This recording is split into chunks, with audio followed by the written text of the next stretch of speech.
My name is Mike Riley. I'm I'm a principal with Danable McKee LLP and also our sister firm, Danable McKee and Associates. We do a lot of work for architectural engineering and design firms. And this course is about the effective use of buy-sell agreements, which ties into ownership transition. Danable McKee's been doing ownership transition plans, developing buy-sell agreements, business valuations for AE firms for over 40 years. So we've done quite a few. We've done over 2,500 valuation ownership transition plans, assistance and buy-sell agreements, and that sort of thing. So this seminar is kind of an introduction to an ownership transition plan tied into the main aspects of a buy-sell agreement.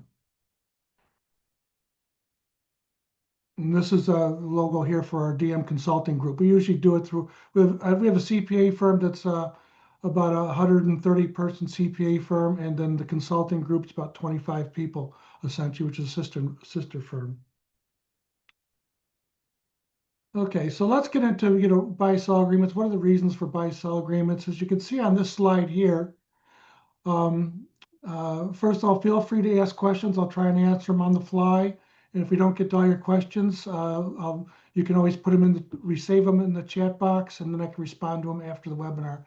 If for some reason I don't get to your questions, but questions are welcome anytime you want to put them in.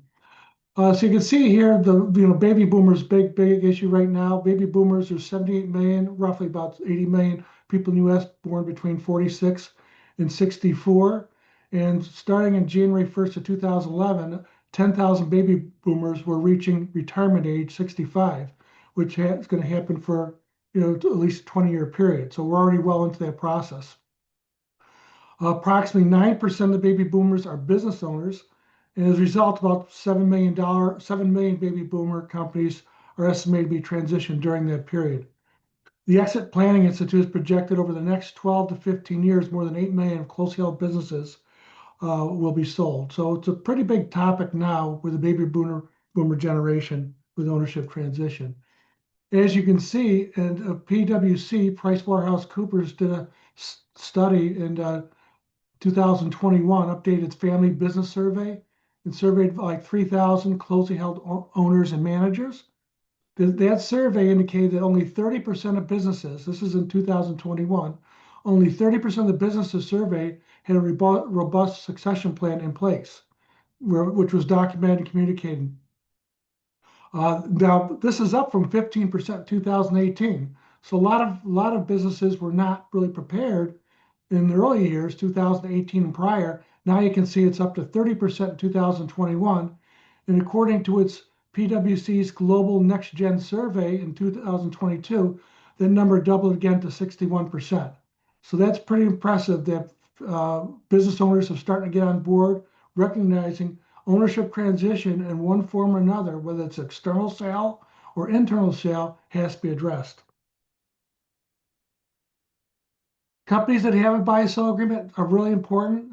Tough to have a good functional transition plan without a buy-sell agreement.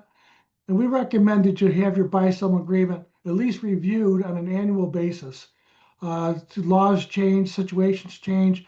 Not that you're going to make any modifications, but at least understand and review the buy-sell agreement to say, does this work for your firm and the culture of your firm, essentially? As many things change, economic conditions, tax laws, and so on and so forth. But you should have if there's more than one owner, you should have a buy-sell agreement in place. And even if you could make an argument with one owner, you'd have a buy-sell agreement in place too for estate planning reasons.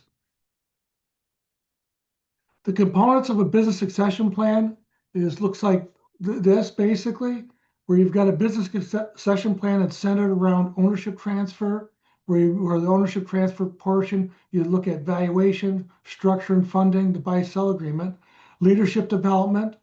Can't do that without developing leadership. So on-the-job training, delegating responsibility, mentoring, coaching, governance, who's going to govern it, corporate governance, management structure, control, then management succession. So not only do you have ownership succession, but you also have management succession as well on the whole process. All these wheels need to be working basically at the same time and in conjunction with each other.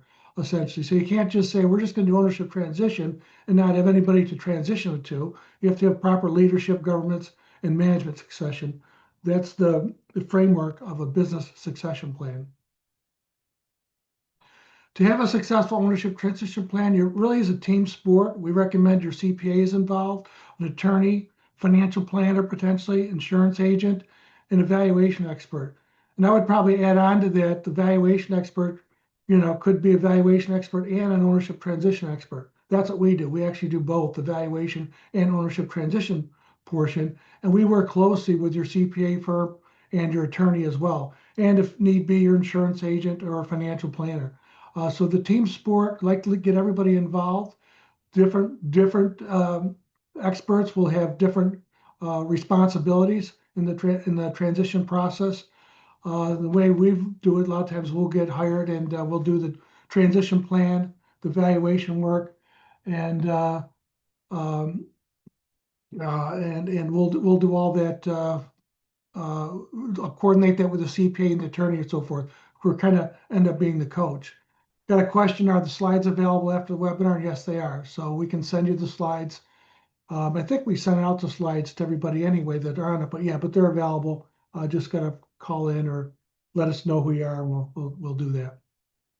But this is really important to have this team here, and we like to work. We're not in competition with any of these experts. We want to work with these experts to get to the best answer for you, and that's how every transition expert should work.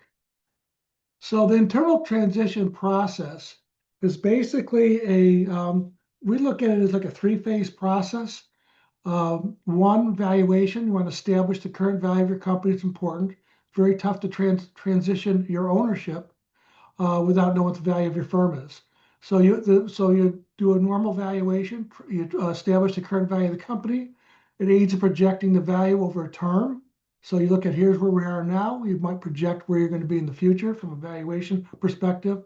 And it's an estimate of the dollars to be transitioned. That's phase one. Phase two, then you identify, it's really the transition plan. You identify the goals of existing owners, family members, key employees. You develop a plan that's that structure that meshes with those goals. And you address the key elements of timing, funding, affordability, and taxes. That's the transition plan. Once you got those two phases completed, then you're in the buy-sell agreement. The buy-sell agreement incorporates all the key elements of the valuation transition plan structure, provides a legal substance to the transition plan, and eliminates the confusion in the event of transfer, death, disability, retirement, so forth, essentially. Now, a lot of times when we do projects, we do consulting engagements, we recommend three phases, but sometimes companies or firms are already have some phases done. For instance, maybe you've already had your firm valued, you know what the value is, so you don't need the valuation. Then we would do the transition plan and potentially the buy-sell agreement.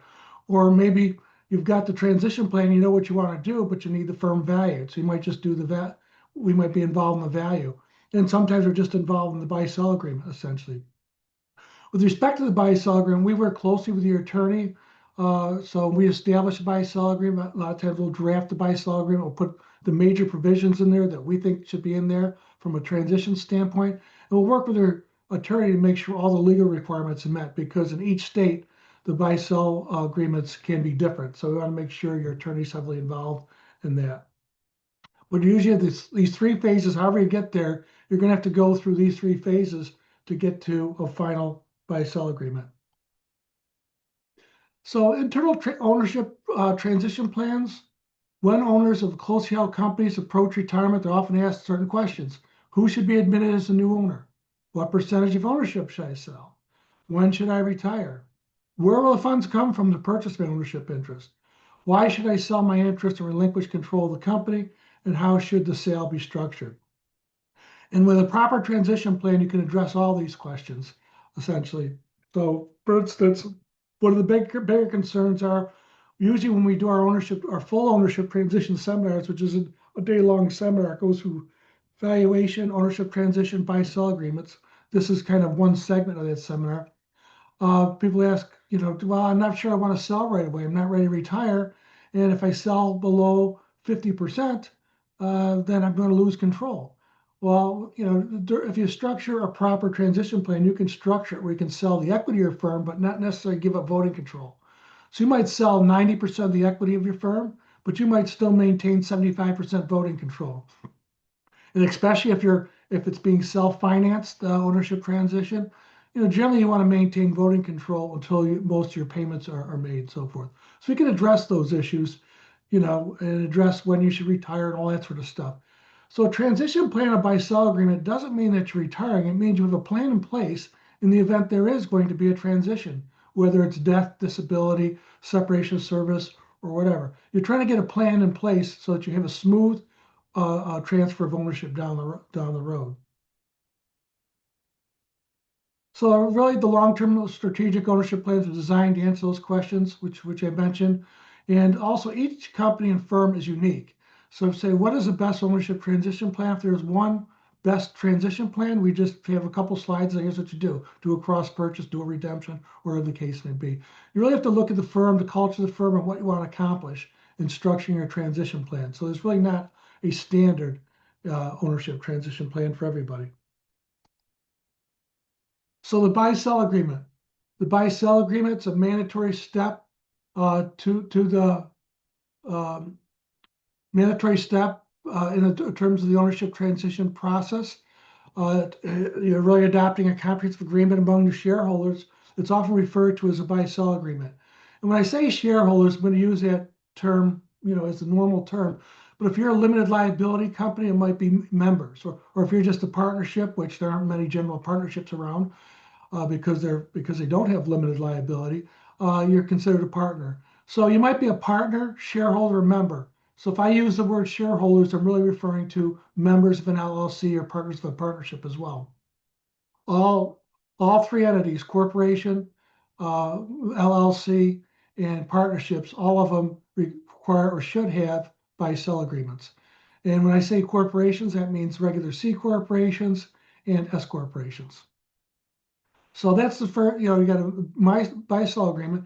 And a buy-sell agreement is nothing more than a contract providing for the sale of a shareholder's ownership interest in the company upon the occurrence of a specified event. The commonly referred to events of transfer. These include retirement. We're going to walk through all these too. Retirement, death, disability, separation from service, voluntary or involuntary of a shareholder. Other events of transfer can also include bankruptcy, divorce, conviction of a crime, loss of professional license, loss of residency status, or whatever. Not as common. Certainly conviction of a crime probably would be more common, but you could go bankrupt and get divorced and still be part of the firm. The buy-sell agreement, generally, there's three types of buy-sell agreements. You have a cross-purchase agreement. That's a buy-sell agreement solely among the owners, where, for instance, upon the death of a shareholder, the remaining shareholders purchase the stock of the deceased shareholder. So the cross-purchase is really how it works in the open market. So if you're buying, if you want to buy Microsoft stock, what you got is a broker that handles the transaction, but somebody is selling their stock and you're buying that stock. So it's a purchase between owners, essentially, a cross-purchase. Stock redemption agreement is agreement where the company as well as the owners are parties. So this is where the company agrees to buy the shares of the redeeming shareholder. So the shareholder says, look, I don't want to sell to individuals and worry about not getting paid, although there's ways to do it with cross guarantees. But I just want to sell my shares back to the corporation, let the corporation buy me out, and I'm dealing with one payment structure and so forth. That's fine, but we'll talk about the advantages and disadvantages of that. Or you may have a hybrid agreement, which is pretty common. That's where you might have a cross purchase, start out with a cross purchase, where you might have an offering process, where you start out and say, let's offer shares to a group of shareholders to buy the shares of the exiting shareholder. And then after that's done, let's say the other shareholders buy, say, 40% of the exiting shareholders' shares. Well, then the other 60% is just bought by the corporation. So it's redemption. So you start out with a cross purchase on part, and part you do a redemption. So they're all very common approaches. I think hybrid or combination works out the best. If you like a cross purchase, I recommend the hybrid agreement where you start out with a cross purchase. The extent other shareholders don't purchase, then the corporation generally has a mandatory obligation to redeem. So here's how a cross purchase works. So you've got right here, you've got the three shareholders. You've got Bill, Cindy, and Jim. Bill owns 500 shares. Cindy owns 500 shares. Each own 50% of the company. Bill decides to sell 250 of his shares or 25% of his interest. He ends up with 250 shares, essentially. Cindy stays the same, so she's at 500 shares. And then Jim bought Bill's shares, the 250 shares. He ends up with 250. So the number of outstanding shares does not change. There's 1,000 shares essentially at the beginning and 1,000 shares at the end. All that happened was Bill sold 250 of his shares to Jim. That's all that happened. And Bill went down to 25%. Jim went up to 25%, and Cindy stayed at her 50%, essentially. So pretty straightforward on how that works. Cross purchase really enables the shareholders to increase their tax base in their stock holdings, thereby reducing their future long-term capital gains. So you look in this situation back here where Jim buys 250 shares, let's say for $250, I'll just use $1 share, essentially. His basis goes from 0 to 250. Where Bill sold 250 shares, he has gain of or proceeds of 250, and his gain is whatever his basis is. So if his basis was $50, he's got a $200 gain essentially. Okay, so the nice thing about a cross purchase, when you buy it, you increase your basis for the purchase price. Again, similar to what you do in the stock market. So again, it serves to foster internal ownership transition with family members or key employees, essentially, properly structured to result to some degree in a tax-deductible alternative to ownership transition. A lot of times in an AE firm, that when someone becomes an owner, since they're going to share in the profits, a new owner, you may bonus them dollars where they use those extra dollars to purchase an interest in the firm. So maybe you sell an interest in your firm, say 10% of your shares, over a 5-year period, and then that new owner would receive bonuses, pay the tax on those bonuses, and essentially use that money to purchase the shares. And the corporation would get an offsetting tax deduction. Now you think, why would I sell my firm and just pay a bonus to employees? Well, that would be an earned bonus. So normally be a bonus based upon you own 10%. Theoretically, you're entitled to 10% of the profits. So you might get distributed or bonused out your share of the profits, which for the first several years, 3 to 7 years, be used to finance the purchase of your stock. If it's a self-funded ownership transition plan, which many are, essentially. So many are they're self-funded ownership purchase plans. You can tell the employee to go to the bank, borrow, and you get the cash in the barrelhead, and then they pay back the they pay back the bank loan essentially on the transition process. So again, since cross-purchase transactions occur between individuals, selling shareholders may be at a greater risk of potential default. However, we basically can minimize that with, again, a bonus compensation funded cross-purchase arrangement, as well as corporate guarantees. So I recommend, if you're concerned about default, have the corporation guarantee the obligation. So if the shareholder does default, then the corporation has to pick up that guarantee and purchase the shares, or there you move into a redemption. Here's a stock redemption works in this fashion. So stock redemption is basically set up in this fashion right here, as you can see, where you've got Bill that has 250 shares, Cindy has 500 shares, and Jim has 250 shares. We did a kind of a cross purchase on the last slide, and now Bill wants to sell the rest of his shares. But rather than sell to Jim or Cindy, he just basically sells to the corporation. So now Bill sells his 250 shares, owns nothing at the end, essentially. Cindy and Jim, they had 500 and 250 shares respectively, and keep those 500 and 250 shares, essentially. All right, but you can see what happens. The total outstanding shares goes from 1,000 shares to minus 250 to 750 shares. The shares purchased by the corporation are basically held in treasury. They can be canceled. Sometimes they're held for future distribution, but you pretty much ignore the shares that are held by the corporation. So when we refer to outstanding shares, we're referring to shares owned by individuals, not the corporation. They essentially go out of play. So the shares go from 1,000 down to 750. But look what happens here. Bill sold, this remaining interest 25%. Even though Cindy's shares remain the same, her ownership percentage goes from 50% up to 66%.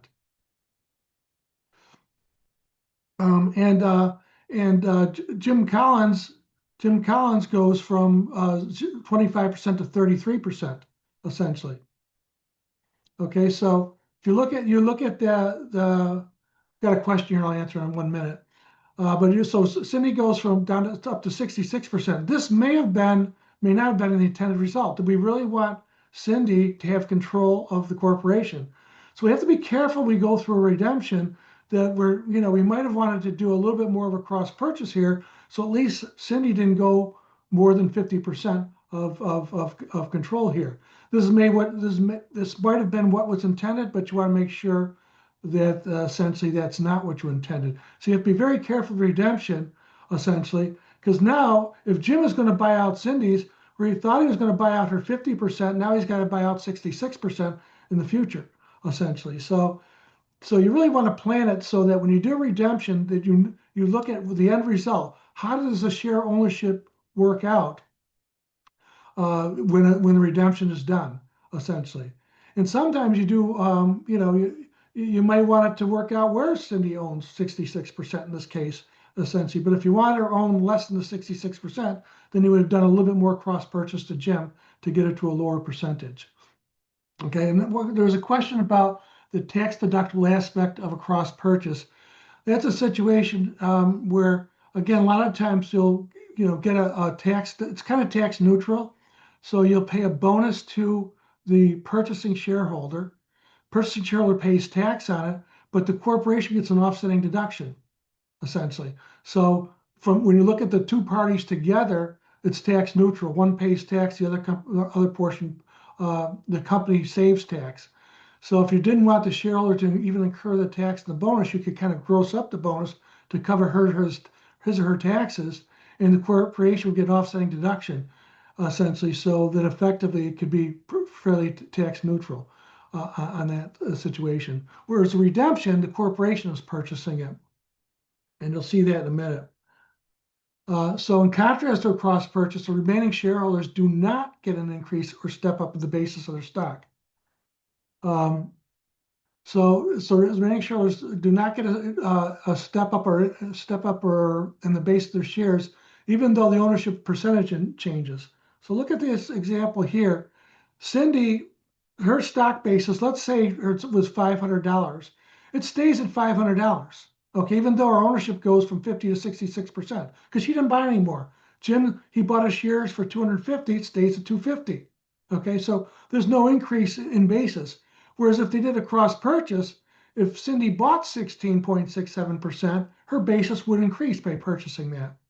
Okay, so that's why we normally like a cross purchase first to get that step on basis. Or redemption, corporation buys it, nothing happens to the basis of the stock of the remaining shareholders.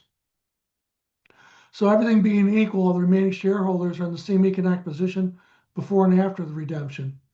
As I mentioned, stock redemption can be used in tandem with a cross purchase transaction, gifts, stock bonuses to permit a retention of voting control by existing shareholders.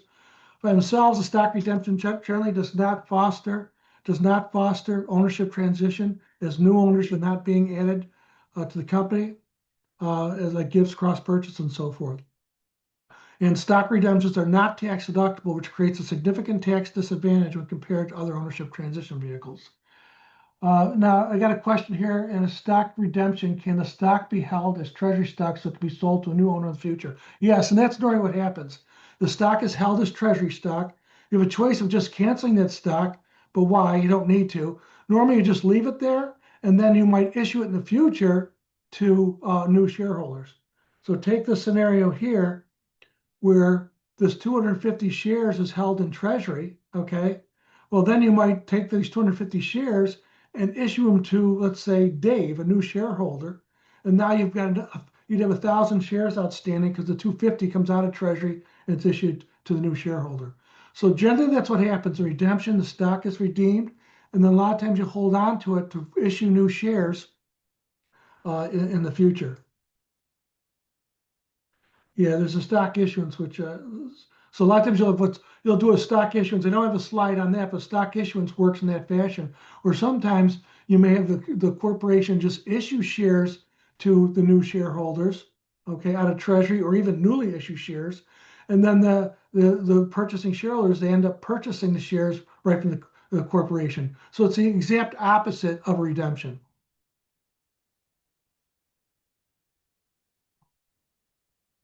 Okay. So for buy-sell agreements should be self-executing agreements that should accomplish all the following objectives: to provide an orderly transfer of ownership interest upon death, disability, retirement, or disability of an owner; to restrict transferability. Okay, so you want to provide an orderly transfer. You want to restrict transferability to those not employed by the company. So generally, what you want to do is, you have a buy-sell agreement that says, existing shareholders can buy, or new shareholders that are employed by the company can buy, but we don't want individuals that don't own an interest in the company or are not parties to the company, or don't work with the company, to own shares. For instance, we might not want a shareholder to sell to his wife or her husband, essentially, or to a son or a daughter, essentially, unless they work for the company. So usually it's you want to restrict transferability to a certain degree. And generally, in a closely held business, professional firm, uh, generally you want those that own shares to be employed by the company. You don't have to have that happen, but since it's a professional service business, generally you want them to be employed, that they're actively involved in the company. You want active owners in most cases. Don't have to, but that's the general rule. It's also used to create a market for your stock. So effectively, you don't have a buy-sell agreement. Somebody wants to sell, there's no market for the stock because you don't have a buy-sell agreement. So now it's just a negotiation. And we had that situation. Um, so somebody has a question here. With a stock redemption, there are fewer remaining shares. If the company value remains the same, does the share price go up, resulting in the remaining shareholders having more value per share? If not, how is the buyout value of the remaining shareholders controlled since they own a larger percentage? Well, the value doesn't necessarily remain the same. The value of the surviving shareholders' shares remain the same, but the value of the firm goes down. Because remember, what's happening is, in the case of Bill Adams, he sells 250 shares essentially, right? So let's say the corporation was worth $1,000, right? And Bill's is worth 250, Cindy 500, Jim is 250. Okay, so Bill sells 250 shares essentially. Now Cindy um, and uh, and Jim own 750 shares. Well, of the $1,000, how did we pay Bill out? Well, we either have an installment note or we wrote him a check for 250 bucks. So if the company was worth $1,000, we either added a liability of $250 or wrote him a check for 250 bucks. Either way, the value went down to $750. Okay, so Cindy's interest is still worth $500, and Jim Collins is worth $250.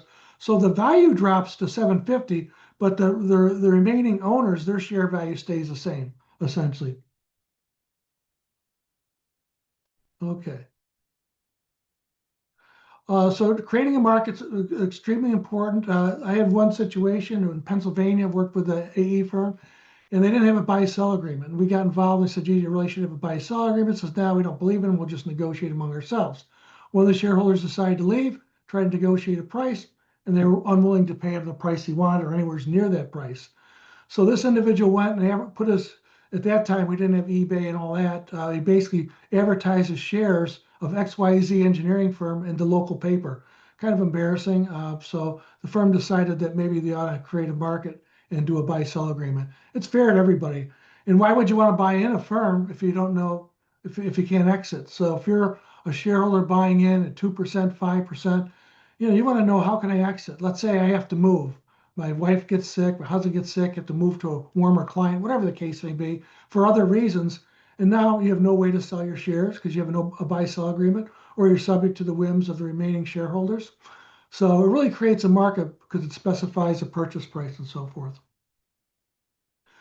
To permit retention of control, so buy-sell agreement can be structured to permit a potential retention control by remaining shareholders, essentially. So you can have that structured. You can have voting proxies and other things in the buy-sell agreement, or you can have voting and non-voting shares where you're just selling non-voting shares at first, then selling the voting shares later on to maintain a retention control.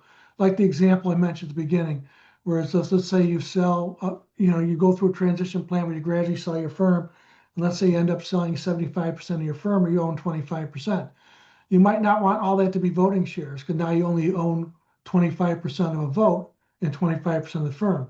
You may not have a problem owning 25% of the firm, but you might have a big problem only having 25% vote, especially if it's self-funding. So you might basically say you own 25% of the firm, but of those shares, maybe 90% of them voting and 10% is not voting, of that nature. So that you still maintain a more than 50% voting control. In many states, you want to maintain 66 and 2/3 voting control until you're comfortable giving up control. And that's because in many states, you can't do major transactions without having voting control. So 50% doesn't do it. In a lot of states, you want to check your state. New York State used to be that state. They changed it, but depending upon if you're in a buy-sell agreement in place, it may still be in place. But many times when you're selling and you want to maintain effective voting control, you want to have 2/3. And then what you do is when you finally get out, you sell the voting shares essentially on that. And what the reason for the supermajority vote is because if you want to sell the firm, let's say your internal transition plan goes awry, you think, oh, this is not working, I want to sell the firm to an outside party, you want to be able to be in position to be able to do that. The minority shareholders will get their value and all that, but you might want to be in a position where you could say, hey, this is not working, let's just sell the firm. So having control may be important to many firms. And then it's also to determine the value of the firm. We want to know what the value is. So if we're going to say we're going to sell it, we want to know what the value is, essentially. So usually there's an offering process. So there's as shares are valuable for purchase or new shares are issued under the buy-sell agreement, they should provide an offering process, essentially. Many agreements will contain a shareholder's right of refusal for shares that become available, either as approved by the company or the board of directors, or pro rata based on existing stock ownership, essentially. So you might say, hey, if we got 225% owners, let's say we've got a 10% owner, 50% owner, and a 40% owner. If the 50% owner sells his shares, if you do a right of first refusal based on pro rata ownership, then the 40% owner gets to buy basically 80% of those shares, and the other 10% owner gets to buy 20% of those shares. I don't really like a pro rata purchase because I like to give the other owners an opportunity to purchase more shares. So generally in my buy-sell agreements, I have the board of directors or the managing governing body determine which shareholders, whether they be new shareholders or existing shareholders, buy the shares. So if somebody wants to sell 25 shares or 25% of the firm's shares, well, let's say there's 250 shares out of 1,000, they're going to say, of those 250 shares, we want to offer 100 shares to associate A, 100 shares to associate B, 50 shares to associate C, that sort of arrangement, essentially. And you're going to do it basically on merit. You want people to own, you want associates to own shares based upon their worth to the organization. So obviously, those that are more valuable to the organization, you want them to own more shares, generally speaking. So I like a provision where, again, you have the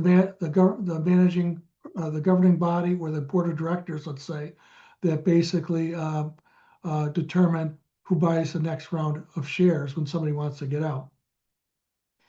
And then for shares that go unpurchased, so you might say we're going to offer up those 250 shares and only 150 get purchased because you're just going to offer it. Then there's 100 left. then generally you would have the company generally will have a mandatory redemption to purchase those shares. So the shareholder is able to sell those shares. If shareholders don't want to buy, you want to have a way that the exiting shareholder can sell the rest of his or her shares, and that happens through the redemption where the corporation buys it.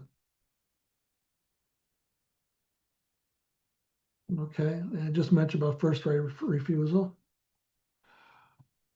Restrictions on transfers. Shareholders of closely held companies often want to restrict transfers of shares by other shareholders for a variety of reasons, okay?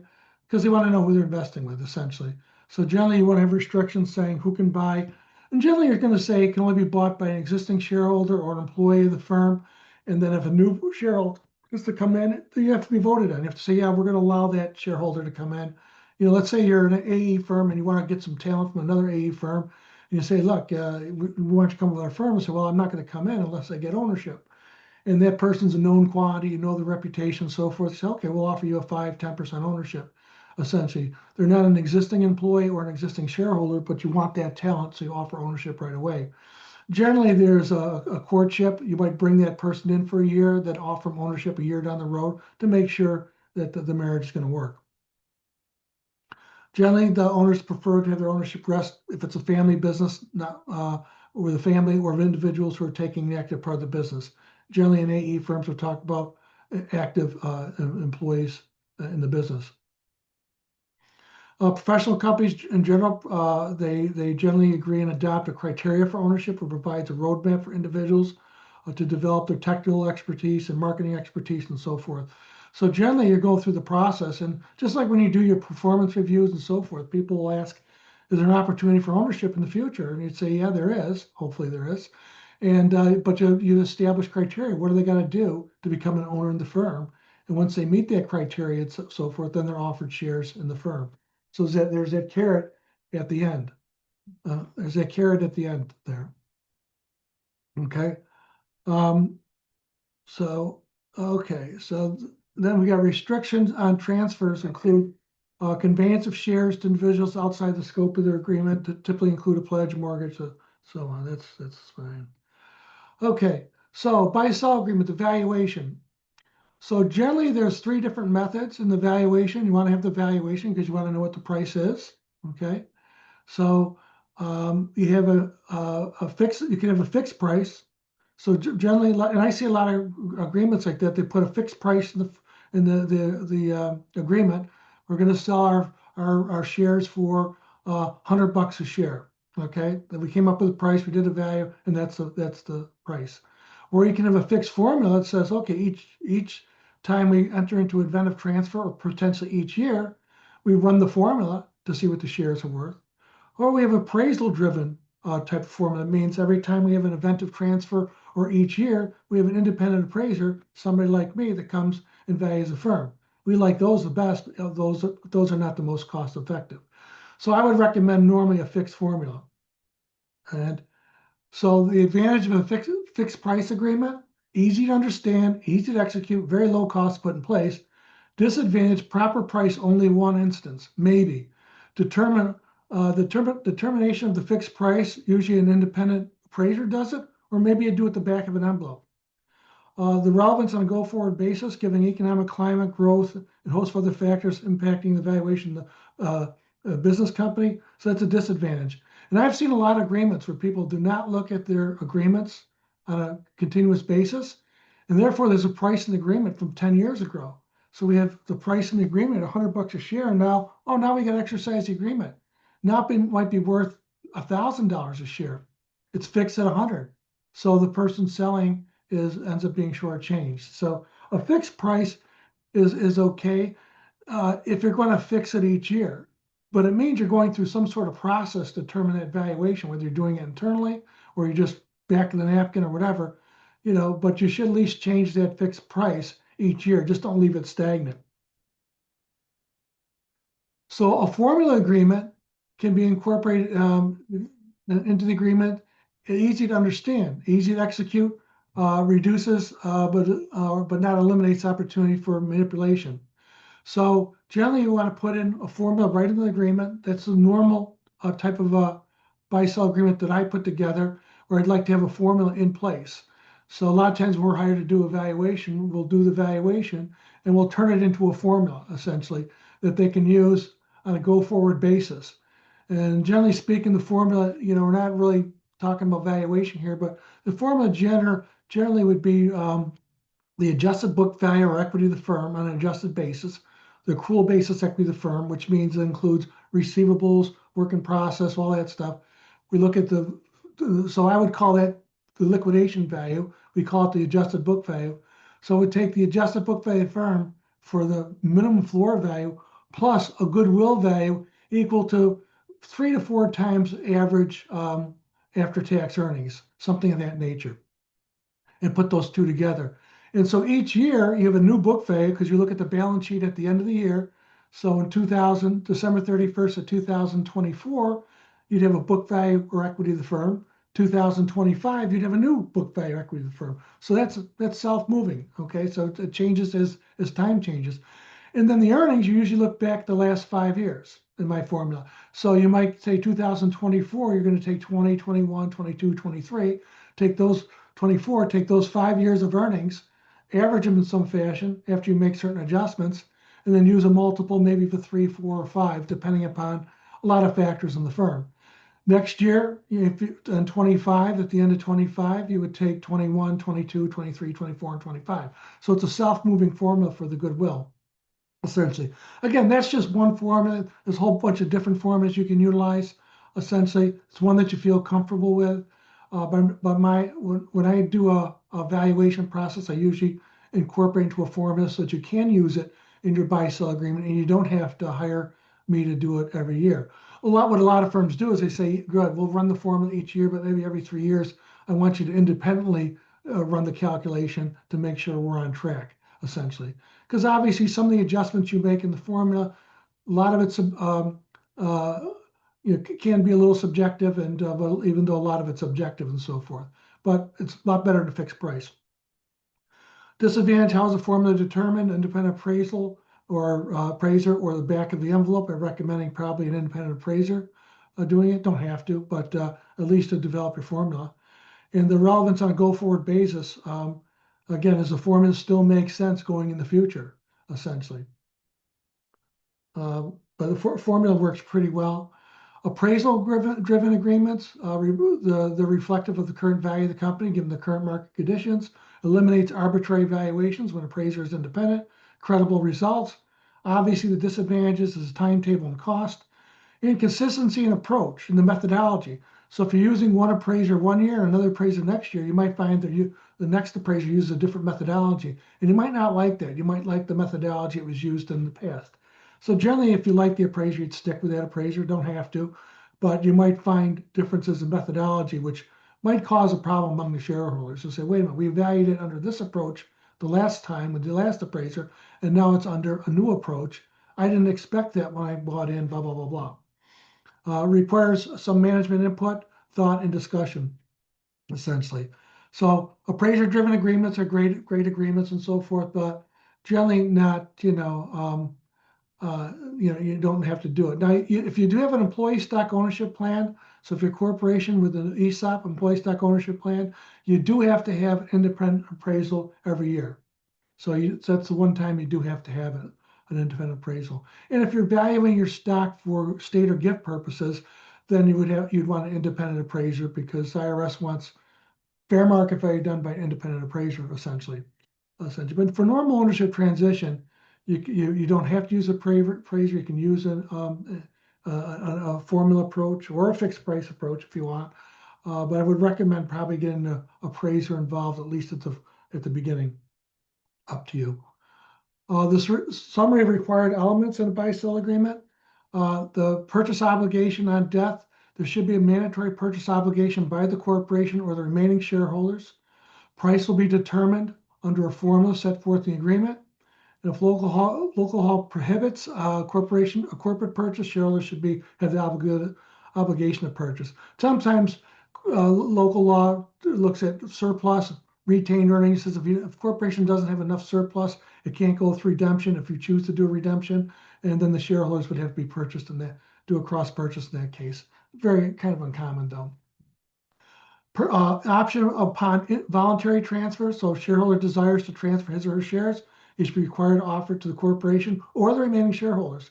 Price should be the same formula price. Prevents outsiders from becoming shareholders and can be mandatory. And normally I recommend that it is mandatory because you want to make sure they have a create a market for their stock. Option upon an involuntary transfer addresses invalid transfers where the shareholder becomes insolvent, bankrupt, or shares pass to a trustee. And again, you don't have to have a transfer event of transfer occur when somebody goes bankrupt, but you may want that for various reasons. But generally, it applies when the shareholder becomes incompetent or something of that nature. So you say you got to get out. Shares become subject to the same options in favor of the corporation or the remaining shareholders. So again, you use the same formula price for this as well. Purchase obligation upon termination of employment, which is pretty similar to an involuntary transfer, but you just say, you're fired, the person is fired. Mandatory purchase by the corporation or the remaining shareholders. So remember, I'm always providing a hybrid arrangement. Either do a redemption or the remaining cross purchase with remaining shareholders. Mandatory sale by the shareholder on termination of his employment with the corporation. Says shareholder gets out, can't keep your shares. Sometimes a lot of shareholders will say, why can't I keep my shares? Essentially, because you're no longer employed by the corporation and we only want active owners, which makes sense. So generally, if someone wants to get out, they got to sell their shares. Can be an option rather than an obligation. So you could say, hey, we don't mind if they leave and they still own an interest in the firm. It's not normal, but you could have it as an option. And price is determined by the same formula, essentially. Option upon permanent disability. Agreement should just address the purchase in the event there is a disability. There should have an option, purchase option in favor of the corporation or remaining shareholders. Should be mandatory. It's important to define disability. You might want to use, if you have disability policies in your business, you might want to use the same definition there, or you could just incorporate it in your buy-sell agreement. For instance, hasn't worked consecutively for an 18-month period or something of that nature. You can also define disability by two doctors and all that sort of stuff. But generally, you'll define it as if they can't work for a period of time, you're disabled. And then that's why I say consider tying into your regular disability policies to avoid, why not make it consistent? Purchase price, formula price should be described in detail, set forth formula and attach exhibit. So same thing. And consider a certificate of value. So this is important. So the formula price, we want to describe it in the detail in the buy-sell agreement. Generally, you want to have like an attached exhibit that shows the formula there. People like to see what it looks like. Sometimes you describe it, people don't understand what they read, essentially. So you got the formula right in there as an example. And I like to consider extremely important a certificate of value that calculates the value annually to ensure the formula is still representative. So in my buy-sell agreements, I generally default to the certificate of value if there's one in place, essentially. So I just say, okay, you're going to say, here's the value we want in our certificate of value.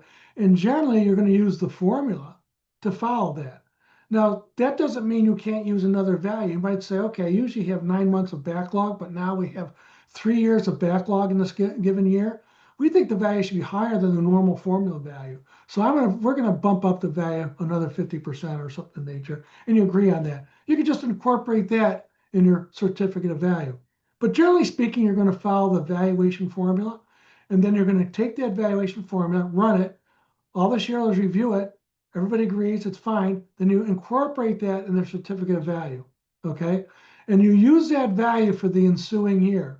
Now, I used to do my buy-sell agreements where every time somebody gets out, we look at the end of the last month or the end of the last quarter. That becomes too cumbersome, too costly to run the value. Generally speaking, especially if you're selling a minority amount of shares, if you're selling 2%, 5%, 10%, value is not going to change that much. Generally, we'd like to keep the value the same throughout the year and just update the value once a year.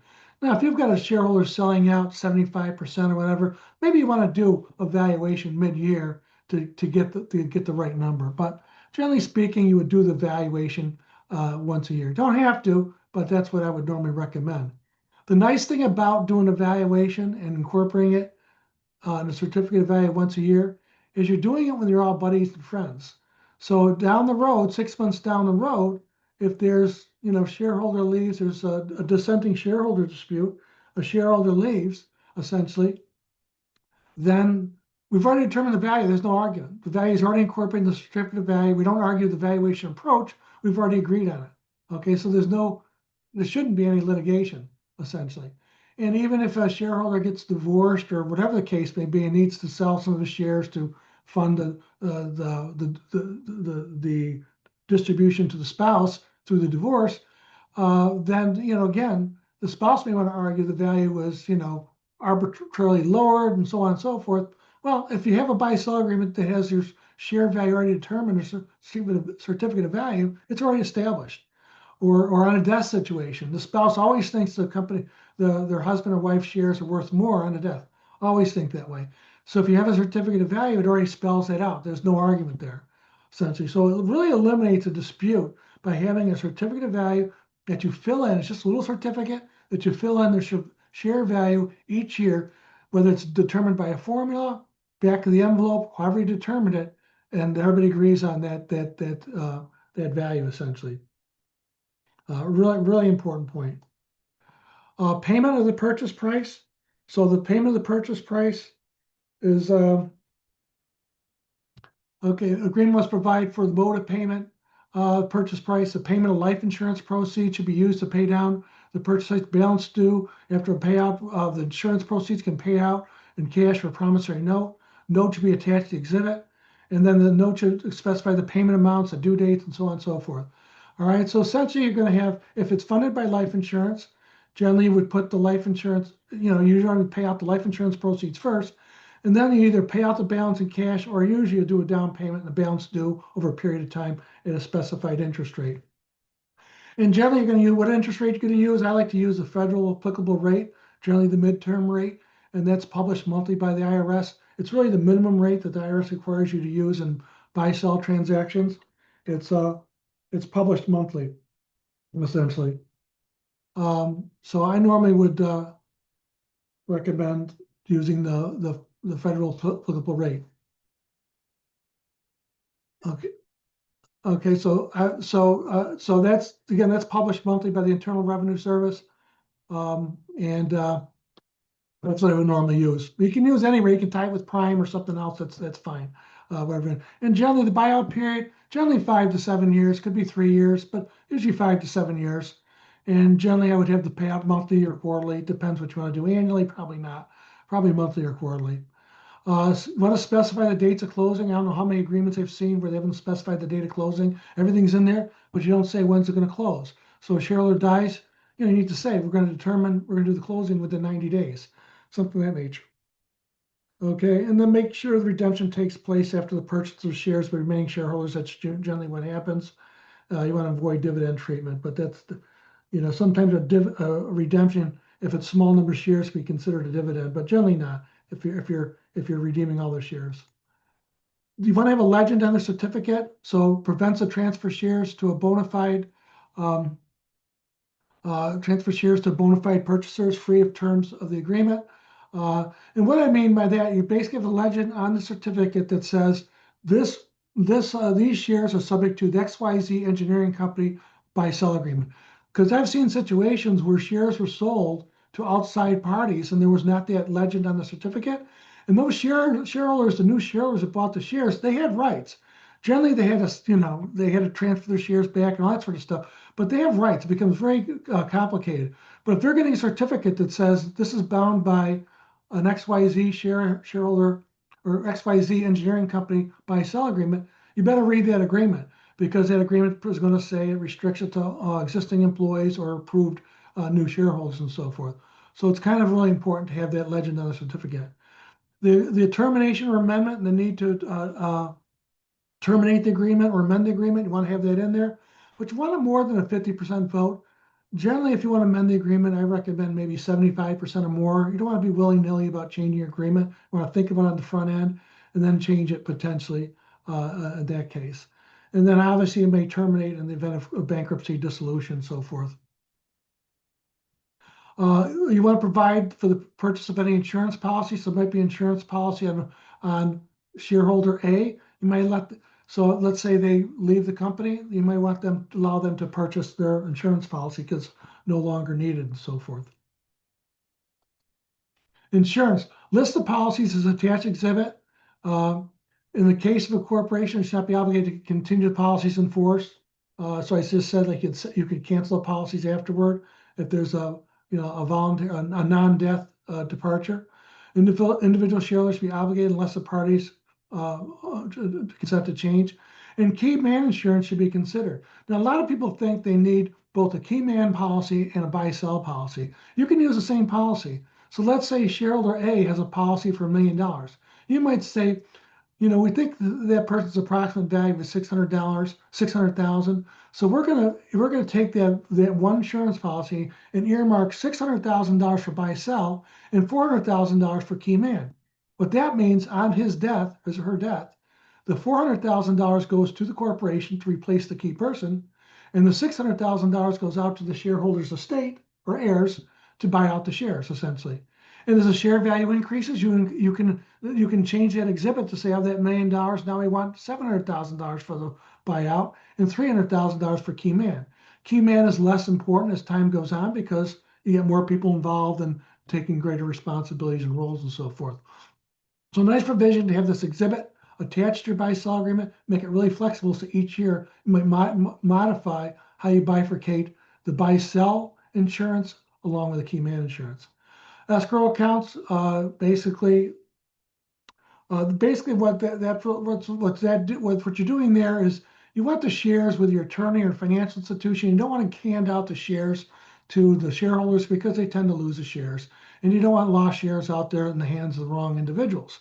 So you really say, okay, you own the shares, similar to the way you own shares in the open market. If you have a brokerage company that you're working with, they have your shares, whatever. You don't have the physical shares and so forth. So it's kind of through an escrow arrangement. This is the same thing here. So you leave it with your attorney. Sometimes, you can get concerned about that because if your attorney, leaves, let me get this back here. Sorry, I hit the wrong button here.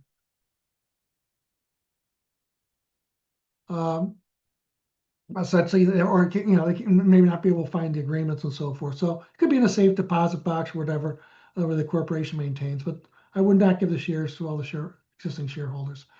Other valuation provisions you might have a drag along, tag along. Somebody says, I don't want to, my concern is I sell the company at this price, but in 3 years, if you sell at a much higher value, I'm going to be shortchanged. So you might have a tag along or drag along, meaning that if the firm is sold to an outside party within 3 years, for example, that the selling shareholder that sold 3 years prior gets a piece of that buyout, essentially, to protect them, or they may not be willing to sell. They might not be willing to sell internally. Haircut provisions in the event of transfer. We'll talk about non-competes. If you compete effectively, you might have a penalty. You're not going to get 100%. You're only going to get 25%, 50%, maybe nothing if you compete. An airbag clause limit. What happens if a lot of shareholders sell within a 5-year period?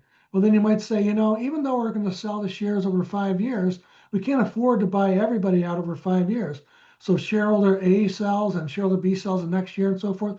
We might say we're going to limit the redemption payments or the cross purchase payments to X amount of dollars per year, maybe a percentage of net income or something. And therefore, what it does, it just stretches the buyout of the selling shareholders, essentially. So let's just protect the firm and the existing shareholders to make it more affordable, and we just stretch the buyout. Generally, if you plan your transition plan properly, you don't have everybody selling or getting out in a short period of time. Spousal acknowledgement, community property states, it's a must because in community property states such as Florida and Texas and Nevada, essentially those states, the spouse owns, the property of the other spouse. It's owned basically 50-50. Okay, so you want to have spousal acknowledgement. You want your spouse to sign on the agreement because if there's an arrangement where there's a sale, even though you got a certificate of value, if your spouse did not know about that buy-sell agreement, didn't technically agree to the buy-sell agreement, therefore the certificate of value might be null and void. So you want the spouse on a community property state, you want the spouse to sign off on the buy-sell agreement. I recommend it for other states as well, even New York, which is not a community property state. It's an equitable distribution state.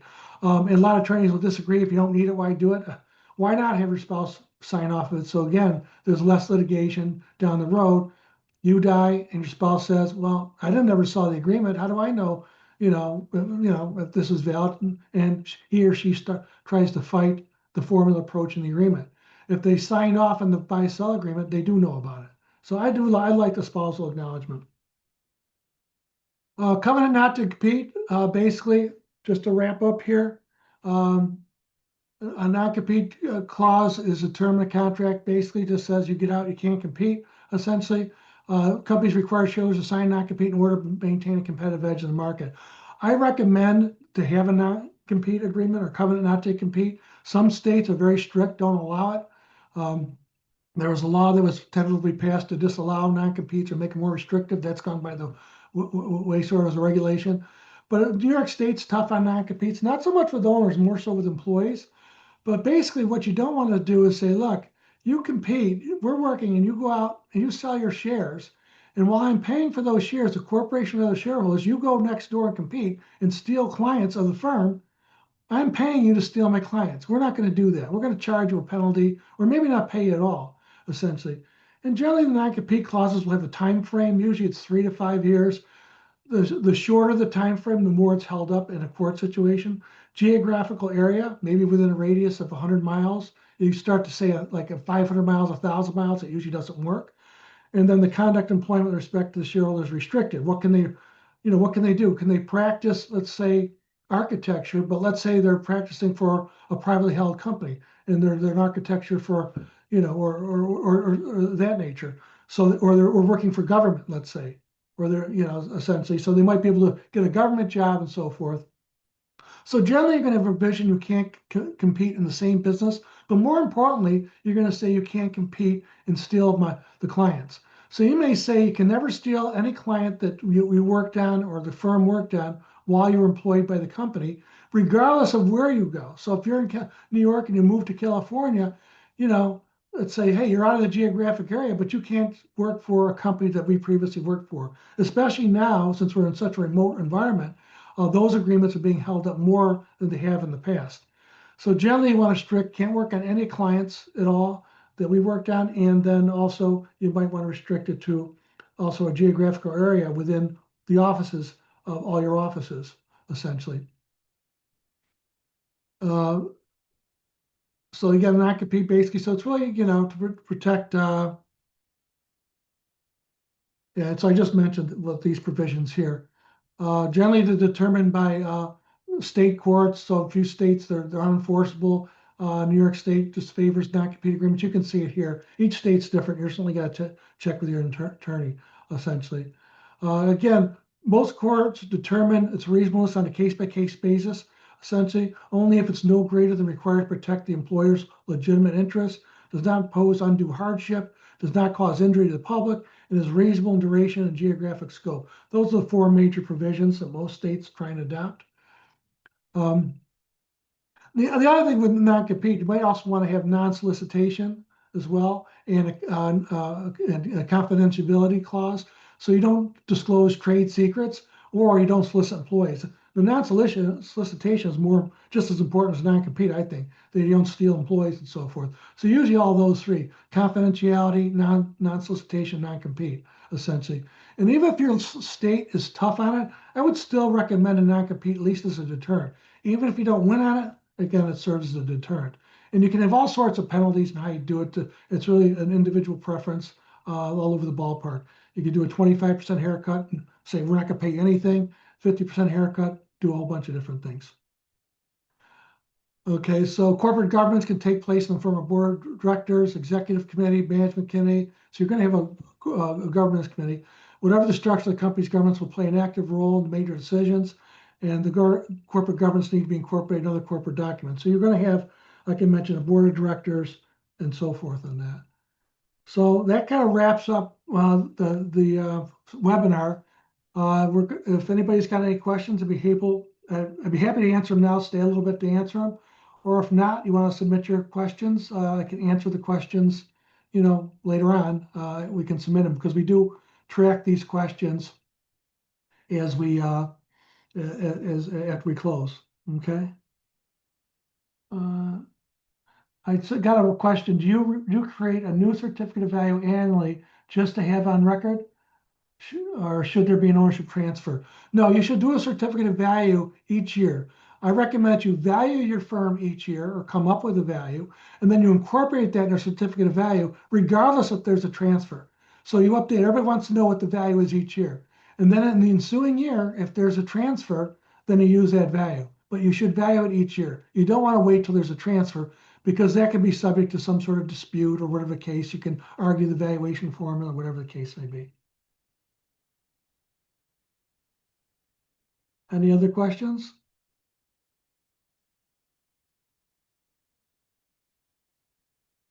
Valuation certificate of value. Who should be the people to go for this? Who should be the people to go for this? Well, the shareholders should be. And it benefits all the shareholders to have a certificate of value, essentially, because the buyer knows what the value is and the seller knows what he or she's going to sell it for. So all the shareholders, and usually when I have a certificate of value, like all the shareholders are the members of an LLC. All of them are going to sign off on the buy-sell agreement when it's drafted. When you do the certificate of value, then you would also have them all sign their certificate of value when it's completed as well. Okay, so everybody should sign on it.